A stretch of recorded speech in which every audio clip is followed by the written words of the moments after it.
José Mourinho, la la la la la la, José Mourinho, la la. Je suis obligé les amis de faire donc cette, on va dire, annonce comme ça, enfin ce lancement de vidéo comme ça. Bienvenue sur cette nouvelle vidéo les amis, comment allez-vous? J'espère que vous allez tous bien, que vous êtes tous bel et bien en forme. Avant de commencer cette vidéo, je vous invite à vous tous d'aller regarder, jeter un coup d'œil sur le shop Ortex Elpa. J'ai fait un petit, on va dire, truc pour vous tous, pour tous les supporters de l'Inter, si vous êtes intéressés pour la victoire justement du Scudetto. Donc si vous êtes intéressés, allez-y, jetez un coup d'œil. Pourquoi pas, vous avez des t-shirts, des masques, des stickers, etc., que vous pourriez bien évidemment avoir sur le shop Ortex Elpa au meilleur prix. Bien évidemment, il va y en avoir encore d'autres. Ils sont encore en train de travailler, de voir les logos, comment les faire, etc. Donc il va y en avoir encore d'autres, les amis. J'ai envie de vous proposer deux sortes, on va dire, de design pour que vous puissiez choisir lequel vous voulez, bien évidemment. Donc actuellement, il n'y en a qu'un seul. Le deuxième va arriver très bientôt, certainement cette semaine. Donc restez vraiment branchés. Allez-y, jetez un coup d'œil sur le shop, ça ferait extrêmement plaisir. Donc, on va en parler aujourd'hui des news. La plus grosse news qu'il y a eu, bien évidemment, ça n'a rien à voir directement par rapport à l'Inter, mais on parle de José Mourinho, qui est le nouveau entraîneur de la Rome. Et la plupart, bien sûr, sont partis déjà au scandale. Sont partis au scandale, sont là, se sont dit, ben non, c'est pas possible, pourquoi? Est-ce qu'il va à la Rome? C'est un traître, etc. Moi, je trouve que c'est une bonne chose que Mourinho repart et revient en Italie. Et certainement, j'ai envie aussi de vous dire, heureusement, que c'est la Rome et heureusement que c'est pas la Juventus ou le Milan. J'ai envie de dire tout simplement. Pourquoi? Parce que je trouve que ça aurait été, enfin, ça aurait fait plus mal pour nous les supporters de l'Inter de le voir à la Juve, de le voir à Milan, que maintenant de le voir à la Rome. On lui souhaite bien évidemment tout le bonheur et plein de victoires. Justement pas contre l'Inter, mais les autres tu peux les gagner. J'espère que Mourinho va nous aider à vaincre la Juventus l'année prochaine. Ça serait encore mieux, bien évidemment. Et oui, non, mais je suis content. Je suis pas quelqu'un qui dit ouais, Mourinho, il n'aurait pas dû, etc. De toute façon, je dois vous dire, quand il a fait l'annonce qu'il a dit, moi, j'aurais pas de problème de signer contre une rivale de l'Inter. Je suis avant tout un professionnel. Je tiens l'Inter dans le cœur, mais je suis avant tout un professionnel. On aurait dû déjà comprendre qu'il y a quelque chose derrière. Parce que Mourinho ne parle jamais au hasard. Quand il dit ce genre de choses, ça veut dire qu'il y a quelque chose déjà derrière. Bien évidemment, le jour-là, quand j'ai lu cette nouvelle, je me suis dit, ouais, bon, il dit ça parce que, voilà, il cherche peut-être quelque chose de nouveau et il envoie automatiquement, on va dire, une candidature pour les équipes en Italie qui peuvent peut-être l'appeler d'un côté. D'un autre côté, je me suis dit, tu vas pas voir que celui-là, maintenant, il va partir à la Juventus, surtout qu'on entend du côté de la Juventus, Pirlo va partir, Allegri, à ce qui paraît, et peut-être le retour, le grand retour, tout le monde s'attend au grand retour d'Allegri, et comme par hasard, il y a Mourinho qui te sort un genre de truc comme ça. Ouais, si je dois signer à la rivale de l'Inter, j'aurais pas de problème. Tu te poses quand même quelques questions. Heureusement que ce n'était pas le cas, qu'il est parti à Rome. Maintenant, pour tous ceux qui veulent me demander ou qui se demandent est-ce qu'on doit craindre la Rome l'année prochaine? Moi, personnellement, je pense que non. Je pense que non. Je pense que la Rome l'année prochaine, son premier but, ça sera de se qualifier en Europe. Parce que cette année, ils vont pas se qualifier en Europe, ils ne seront pas en Europa League ni en Champions League. Et je pense que le premier but de Mourinho, c'est de reporter la Rome en Europe. Je ne sais pas maintenant, Europa League ou Champions League. Champions League, je pense que ça va être difficile, surtout qu'on a vu ces dernières années, l'Atalanta s'évoluer énormément. Et aussi la Lazio jouer énormément bien. Le Milan, bien évidemment, aussi. On a vu qu'ils peuvent être aussi des candidats pour arriver à la Champions League. Donc, ça va être un peu difficile du côté de la Rome de se trouver une place entre les quatre là. bien évidemment. C'est voilà, de l'Inter je ne parle pas parce que l'Inter pour moi on est ceux qui ont gagné le championnat, donc je ne dis pas que l'année prochaine on va pas se qualifier en Champions League. Je pense que pour l'année prochaine ça devrait être une obligation, on va dire, de se qualifier en Champions League, bien évidemment, en espérant bien sûr qu'on va aller plus loin que cette année, bien évidemment. C'est notre but d'aller un peu plus loin. Et bien sûr, de regagner le championnat. Je le dis ouvertement, hein, même avant de commencer la saison. Je le dis ouvertement, j'espère de regagner le championnat, surtout parce que j'ai envie d'avoir ici dessus une deuxième étoile. Bien évidemment, j'ai envie d'avoir 2 étoiles ici, donc pourquoi pas. Et voilà, donc j'ai très très hâte. Franchement, ça va être très cool parce que, comme on a bien compris, du côté de la Juventus, il y a Allegri qui revient. Donc aussi un énorme entraîneur, Mourinho et Conte. Surtout que Conte, il a dit j'ai hâte de m'affronter contre lui, j'ai hâte de jouer contre Mourinho.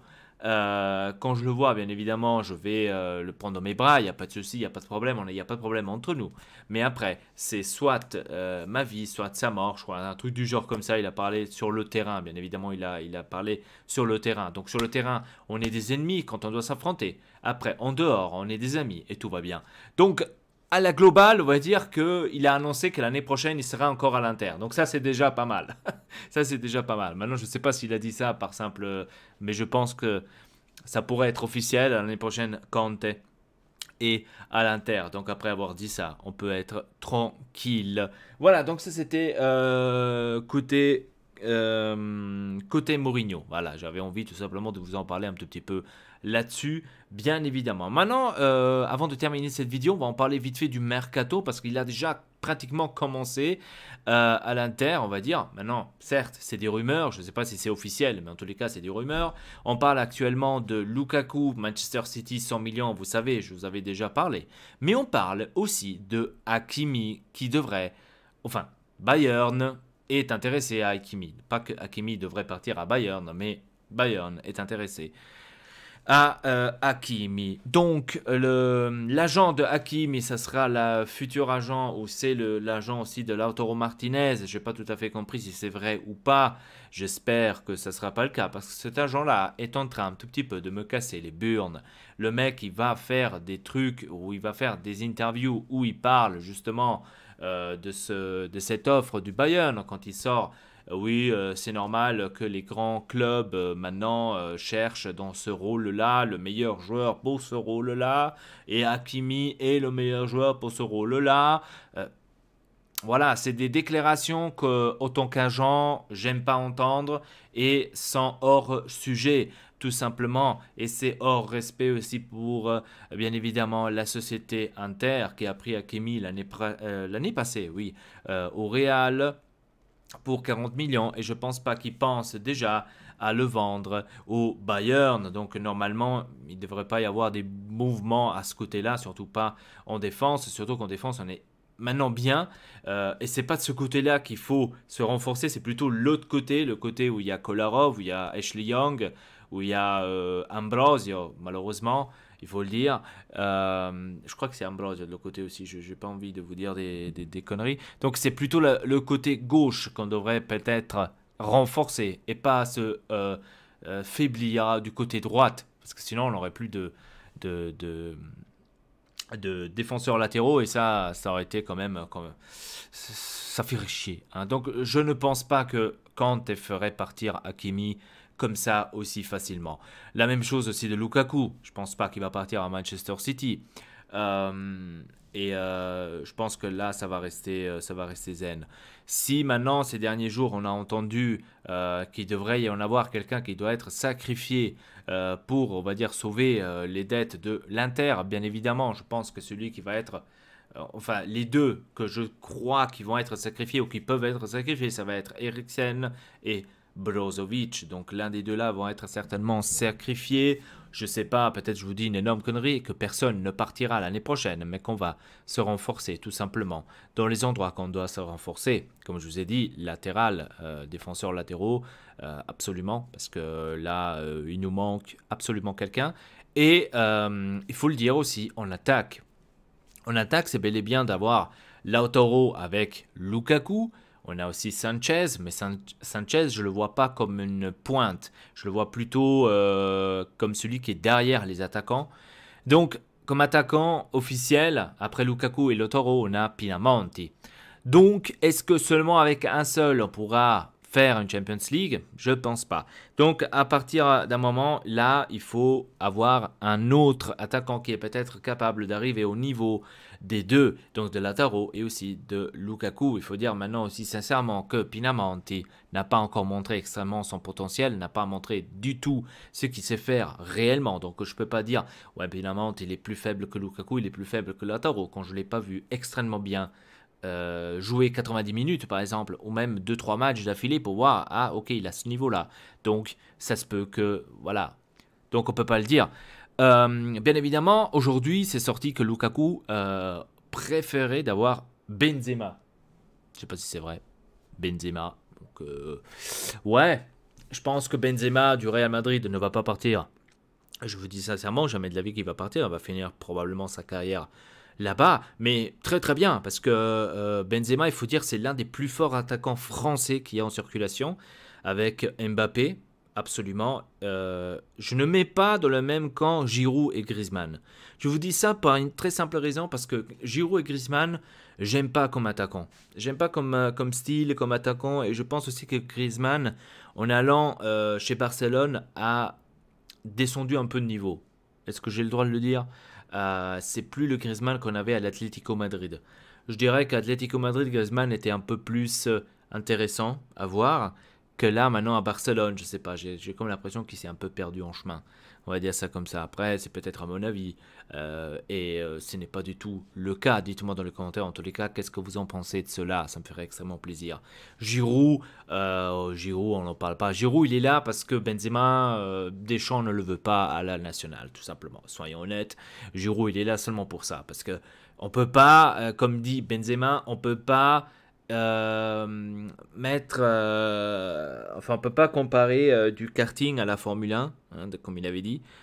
Et on verra ce soir, d'ailleurs. Ce soir, Chelsea-Real Madrid, donc le match retour. C'était un partout au match aller.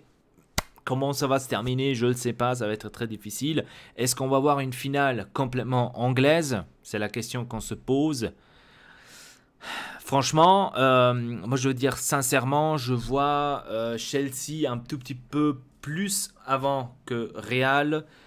Mais Real n'est pas non plus une petite équipe où je dirais qu'il va lâcher sa finale comme ça facilement. Donc ça va être un tout petit peu difficile. Moi je dirais que entre les deux, ça va être difficile, mais de justesse, je pense que Chelsea va se qualifier. Peut-être je vous dis une énorme connerie et que demain on verra un 7-0, enfin aujourd'hui, ce soir, on verra un 7-0 du Real Madrid et moi je ferme ma gueule et je me barre. On sait jamais, hein, mais normalement, d'après les prestations bien sûr, je pense que Chelsea est un tout petit peu mieux que le Real Madrid. Après, ça se peut que je me trompe, comme je vous ai dit, et que c'est complètement le contraire. Voilà, donc est-ce qu'on aura une finale anglaise? C'est la question. Je ne sais pas. En tous les cas, je crois que je vous ai tout dit actuellement.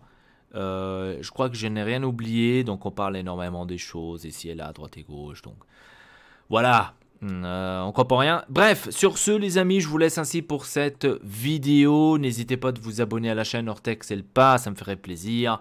Laissez un petit like et dites-moi dans les commentaires qu'est-ce que vous en pensez de toute cette situation. Pas situation, mais toute cette nouvelle qu'il y a eu. Donc Mourinho à la Rome, Hakimi inscrit par Bayern, oui ou non. Lukaku, oui ou non au City. Et bien évidemment, qu'est-ce que vous en pensez? Donc de cette demi-finale de ce soir. Qui va se qualifier? Chelsea ou Real? C'est la question. Donc, sur ce, à très bientôt. Votre Elpa, triple peace.